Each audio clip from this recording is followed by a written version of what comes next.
Good evening, I'm Nima Rajan, and this is Forum Daily for Thursday, May 5th. We start tonight's cast on a somber note from the World Health Organization, which is estimating that nearly 15 million people were killed either by COVID-19 or by its effect on overwhelmed healthcare systems in the past 2 years. Now, that's more than double its official death toll.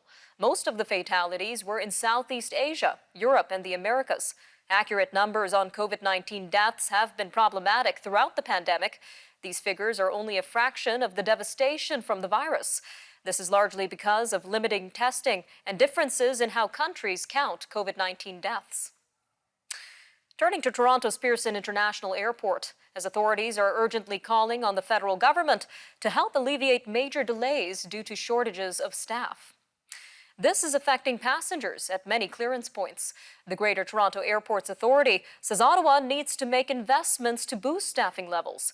This as well as streamline COVID-19 public health requirements to deal with the issue. The Vancouver International Airport is also experiencing delays. Transport Minister Omar Alghabra says the government is working on the issue. Some troubling news from the Canadian Institute for Health Information. Its latest data shows a spike in the rate of youth hospitalized for eating disorders during COVID-19's pandemic. Kai says girls aged 10 to 17 with eating disorders were hospitalized nearly 60% more following the onset of the pandemic. Dr. Liana Isserlin is the psychiatric director of the Child and Adolescent Eating Disorders Program at Children's Hospital of Eastern Ontario. She says the number of hospitalizations is just the tip of the iceberg because so many more patients don't have access to care. Moving to the East Coast now, where a cyber attack last fall on Newfoundland and Labrador's healthcare system costed the government about $16 million. The provincial health department says the majority of the costs incurred were related to staff overtime.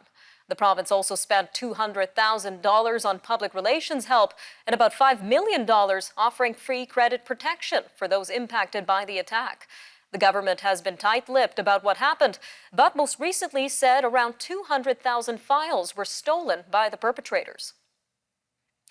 In Ontario, political leaders are on the campaign trail today, with the Liberals promising to cap class sizes at 20 students for every grade across the province. Liberal leader Stephen Del Duca says it would ensure every student gets the focus and attention they deserve. The New Democrats, under leader Andrea Horwath, are promising free or low-cost dental care for all low- and middle-income families if elected next month. Progressive Conservative leader Doug Ford campaigned in Pickering today, while Green Party leader Mike Schreiner campaigned in Waterloo. Meanwhile, 5 out of the 6 candidates vying for Tory leadership will appear on stage tonight for an unofficial debate. The event is being hosted by the Canada Strong and Free Network as part of an annual conference taking place in Ottawa. Next week, all 6 candidates must participate in the first of 2 official debates organized by the party.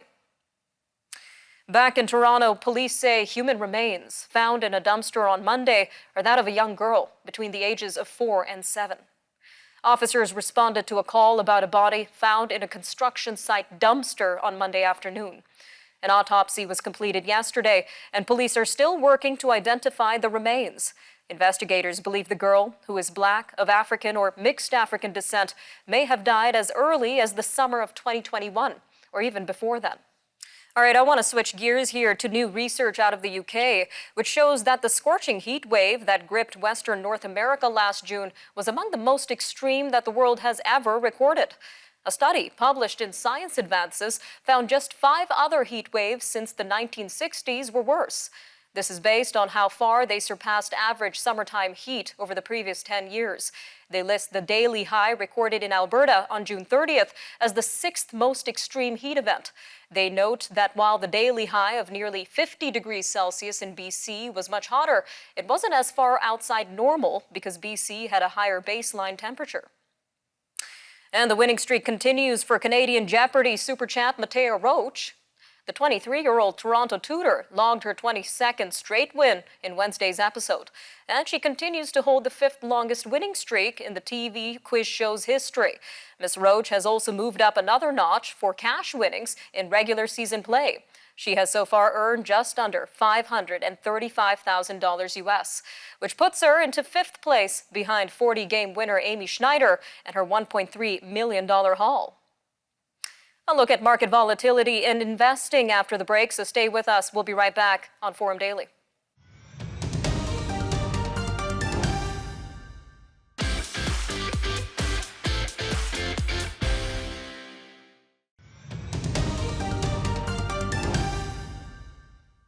Wall Street is shifting into reverse.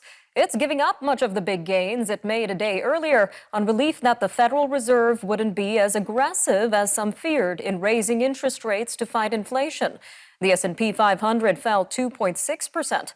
The index climbed 3% on Wednesday for its biggest day since May 2020. The Dow Jones Industrial Average fell 2%, and the Nasdaq fell 3.7%. The reversal follows the Federal Reserve's decision on Wednesday to raise its benchmark interest rate by 0.5 percentage point. This as it tries to tackle persistently high inflation made worse by Russia's war in Ukraine.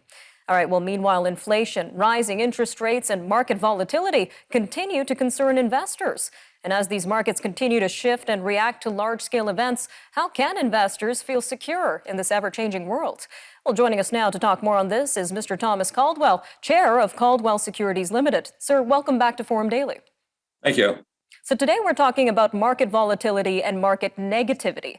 So what should investors really worry about amid this constantly changing environment? Well, the number one thing they should worry about is emotions. If there's any time that people have needed advisors, it's now. Because let me give you a cliche. There's an old phrase, if you're in a poker game for longer than 20 minutes and you don't know who the patsy is, it's you. And the markets have a lot of influences on them other than fundamentals. In many ways, it's kind of rigged. For example, everybody kind of expected a 50 basis point increase, and that was normal, and the Fed telegraphed that. Then, of course, the rumor gets started, oh my gosh, it's going to be 75, and everybody spread that rumor. And the short sellers, you can really hit a few key stocks with levered products and drive a market down. And that's what happened on that rumor, although everybody felt it was 50 basis points. So they come with 50 basis points yesterday. So you get a relief rally, back up another 1,000 points. And everybody's all really happy with it. Now the shorts are selling, covering their positions. That's what ran it back up. And now it's filtering back again. So there are a lot of influences other than economic that are impacting markets. And unless you quell your emotions, you will be subjected to that kind of nonsense. The market in many ways is rigged. And you just have to understand that. There's some players in there who manipulate so they can do short-term trading. Now, there seems to be a lot of negativity throughout all of these world events impacting the markets. But is there some silver lining that we should look out for? There's always silver lining. It's, what one has to do is to plow through the negativity and see what the possibilities are going to be. I mean, if you take a look at the future, interest rates are going up. Well, guess what, kids? Banks make money on increased interest rates. I've noticed with my own lines, I get charged more the second rates go up, but they don't give me more on my deposits on the other side. The net interest margin expands. This is good for banks. And by the way, US banks, just to give you an example, we're going to see a major rebuilding of America as they shorten supply lines, as they go domestically with production. You're going to see more. That's going to be monster financing, a lot of opportunities for the big banks, corporate finance. So I think we're going to see a rebuild that could be even rivaling the early 50s. So I think there's a great opportunity there. Similarly, we've cut oil production because governments decide they're going to be politically correct. And if you cut supply, guess what? The price goes up. So I just lightened a little bit of oils today, and I made a massive amount on energy betting against government. So there's lots of things to do. You can get trapped in the negativity, and that's the danger with investors. They get trapped in that because we're inundated with negativity all day. Good to know there are some positive developments to keep our eyes out for. Now, we know that you call yourself an incurable optimist. So what does that mean in terms of the world of investment? It means the world. It means everything. Because pessimists always stop at the problem. Oh my gosh, the Ukraine, inflation, on and on and on. But guess what? An optimist, you've got to look at the problem and see where are the bargains here? Where are the opportunities here? And remember, wars are inflationary.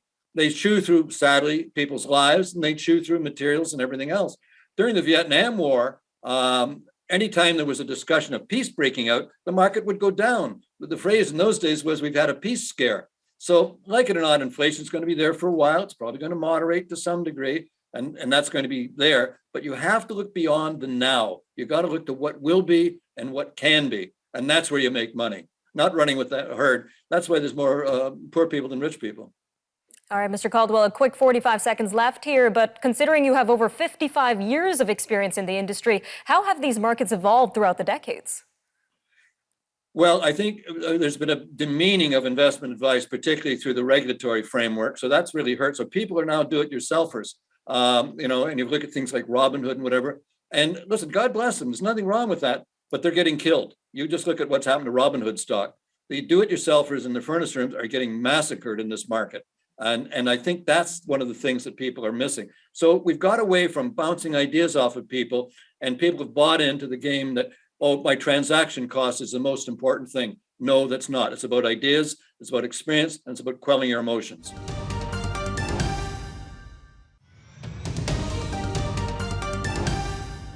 Welcome back. Forum Daily's Market Update with Catherine Murray is up next. All yours, Catherine. Thanks, Nima. Hello, everyone, and welcome to your weekly market recap. I'm Catherine Murray. We are seeing markets reverse yesterday's gains. Markets finished sharply higher on Wednesday, with the S&P 500 having its best daily performance, up by 2.9% since May of 2020. The Dow, Nasdaq, and TSX also moved higher on the day. The market rally comes off the back of the U.S. Federal Reserve raising rates by 50 basis points as expected, and also announced a balance sheet runoff or quantitative tightening. Again, all of that very much expected. Perhaps what investors cheered was the Fed Chair Jerome Powell, his comments that they are not considering a 75 basis point rate hike. They did also make it clear, of course, that they want to rein in inflation, and noted that there is, in fact, evidence that perhaps PCE, which is the personal consumption expenditure, their preferred inflation mark, might be peaking or might be flattening out here. So that also probably added to investors' optimism that the Fed might not hike too fast and too far, because they are seeing some economic slowdown. You can see that even in the ISM services numbers, which came in below consensus expectations. So certainly the market very, very much focused on what the U.S. Federal Reserve was doing yesterday. And there is, of course, the concern that they would tighten too far and too fast. Let's see how the markets play out today. It is very normal to see markets reverse such sharp gains that we saw yesterday. Taking a look at the global picture right now for a moment, the Bank of England did hike their rates by 25 basis points. China's services PMI fell to their lowest level in 2 years on lockdown headwinds. More evidence of that showed that Chinese travel was down 40% over their 5-day labor holiday. And also adding to the global slowdown picture, German factory orders came in much weaker than expected. The other piece of big news this week, of course, was the proposed EU embargo on Russian oil. That sent WTI, the price of oil, up by over 5% yesterday, and also looks to be moving higher today. Away from that, of course, we're keeping our eyes on stocks. Earnings are front and center both in the United States as well as Canada. Taking a look at a few Canadian names, CNQ, or Canadian Natural Resources, posted a profit jump on a surge in crude prices. BCE reported better earnings, and Shopify actually missed their earnings results. That stock trading down by about 13% today. In the U.S., we saw some strength in the semiconductor space with AMD showing a beat and a raise on their earnings. CVS, as well as Airbnb and Starbucks, all posted very good results. Interestingly as well, Airbnb talked about a strong pent-up travel demand. Today, we had results from Costco in terms of their April same-store sales, up by 13.9%, very strong numbers there. And also, interestingly here, in terms of the reopening trade and getting back to normal, Marriott said that their Canada and U.S. RevPAR showed that they are back to the 2019 pre-pandemic level. So again, some positive news from the hotel chains. Few U.S. names to watch as well. Twitter, Elon Musk, of course, with his $44 billion purchase of Twitter, has also announced some financing from outside players such as Sequoia Capital and also Oracle's founder, Larry Ellison, to the tune of about $7 billion or so. Away from that, of course, we're also keeping our eyes on what to watch for in Canada. We do have the Canadian jobs numbers this Friday. Wide range here in terms of what to expect, anywhere from 25,000 job gains to 125,000 job gains. That should cause a few people to wonder, how can we have such a wide range? But nonetheless, that's what we're going to be watching for. And of course, we'll wait to hear what the BOC has to say about the jobs picture. We know that the job market is tight. And in fact, we heard from the BOC Deputy Governor yesterday on that point, saying that higher rates are needed to cool housing prices. Just wrapping it up here, Nima, we are seeing the Canadian dollar trade lower versus the US dollar. As I mentioned, WTI looks to continue to see some strength, up by about 1.3%, following a 5% move yesterday. And gold is also sharply higher in early morning trading. I'll leave it there, Nima. Back to you. Thanks for that, Catherine. You could also find out more on the markets with Catherine Murray on The Buck Stops Here. All right, well, meanwhile, OPEC and allied oil-producing countries are standing by their plan to gradually increase the amount of crude they send to the world. The decision today comes as Europe's proposed phase-out of Russian oil threatens to yank millions of barrels off a global market already thirsty for crude. OPEC Plus, which includes non-member Russia, agreed to add 432,000 barrels per day in June. The cautious approach will exacerbate a global energy crunch and is expected to push prices up further for oil and the gasoline, diesel, and aviation fuel made from it. All right, stay with us. We'll take a look at news from around the world after the break. The battle over the steel mill in Mariupol rages on, and the U.S. Supreme Court puts up a fence. These stories and more coming up next.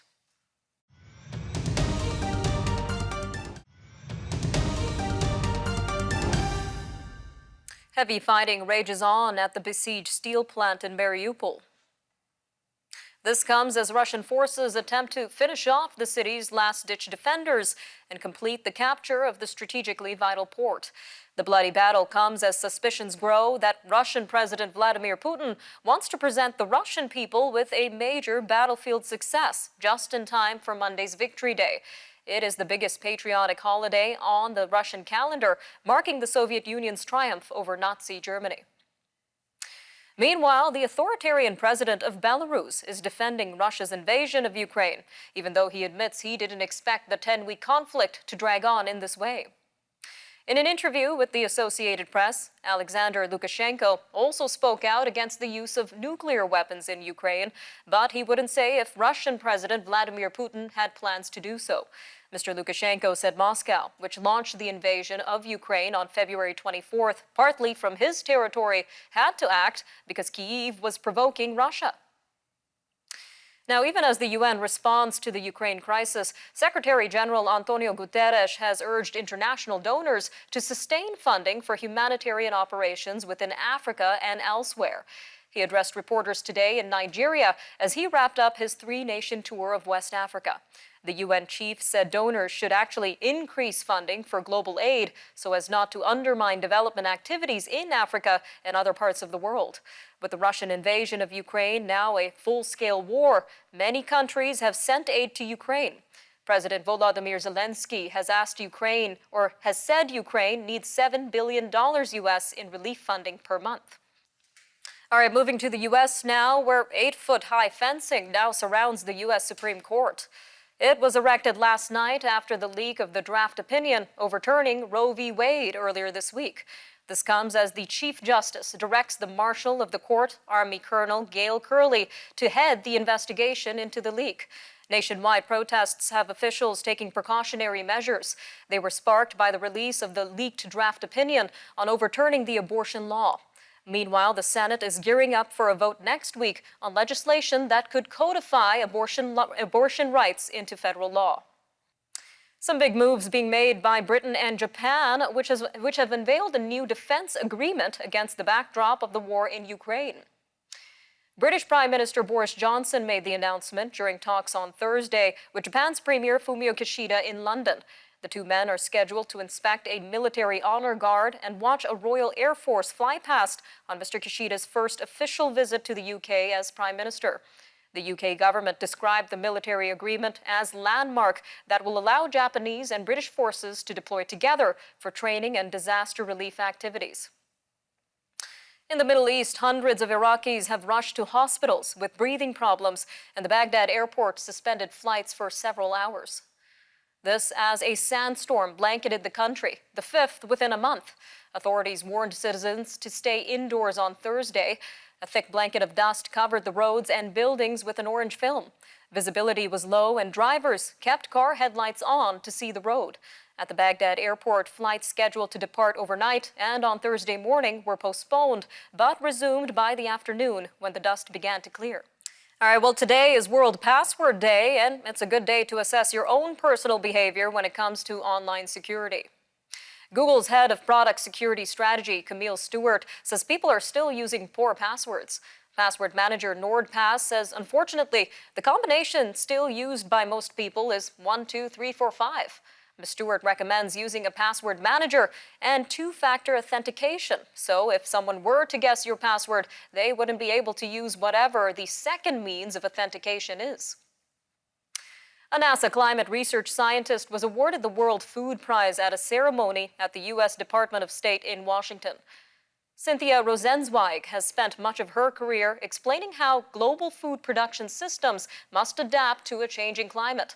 The agronomist and climatologist was recognized on Thursday for innovative modeling of the impact of climate change on food production. She is a senior research scientist at the NASA Goddard Institute for Space Studies in New York. The $250,000 World Food Prize Foundation Award recognized her efforts to draw together scientists from around the world from many disciplines. This to advance methods for improving predictions of the future performance of agricultural and food systems as the global climate continues to change. All right, I'm Nima Rajan, and that'll do it for your look at national and international news for today. Remember, for more news on demand, you could always follow us on social media or visit our website. Take care, Canada. We'll see you next time on Forum Daily News.